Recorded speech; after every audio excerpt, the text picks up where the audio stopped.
માનનીય સંસદ સભ્યશ્રીએ કીધું એ પ્રમાણે હેલીપેડ પર અમારે વાત થઈ હતી અને એ એક્ઝિક્યુટિવ એન્જિનિયર સ્ટેટ જે છે એના મારફત આ વાત જણાવી હતી અને આ મુદ્દે જે ડીડીયાપાડા ધારાસભ્યશ્રીએ જે આવેદન આપ્યું છે એની મેં તપાસ પણ સોંપી દીધી છે અને એ વાત મેં હેલીપેડ પર કીધી હતી. એમને જે એમના લેટરમાં કીધું કે અહીંયા કાર્યાલયમાં મારી ચેમ્બરમાં વાત કરી તો એ વાત ખોટી છે, પણ હેલીપેડ પર આ વાત થયેલી અને આવી રીતના રૂપિયાની માંગણી થઈ છે એ પણ ત્યાં હેલીપેડ પર થયેલી.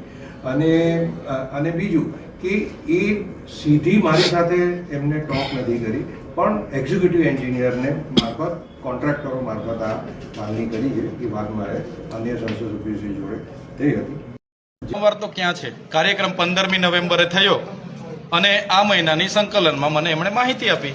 હવે જનતાના પૈસાના કાર્યક્રમ થયા તો અમે જનતાની સમક્ષ મૂક્યું છે. એમાં મનસુખભાઈને પેટમાં સેમ કેમ દુખે ને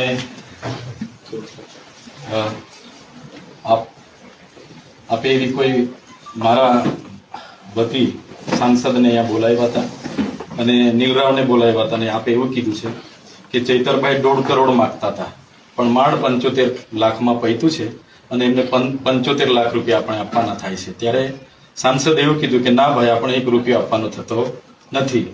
એમ કરીને સાંસદે 2 આટા પ્રેસ વાર્તા કરી છે. હવે મેં બી ધારાસભ્ય છું સાહેબ, સાંસદ તમારું નામ લઈને એવું કહે છે કે મને કલેક્ટરે ત્યાં બોલાવીને કીધા હતા તમે કલેક્ટરને પૂછી લો. એટલે અમે પૂછવા સાહેબ મેં ક્યારે તમારી પાસે 75 લાખ રૂપિયાની માંગણી કરી? આ વાત જ ખોટી વાત છે ને. હા બસ તો આ મેં લેખિતમાં આવ્યો છું સાહેબ. તો મને સાહેબ આપશ્રી મને ન્યાય આપશો એવી માંગણી છે.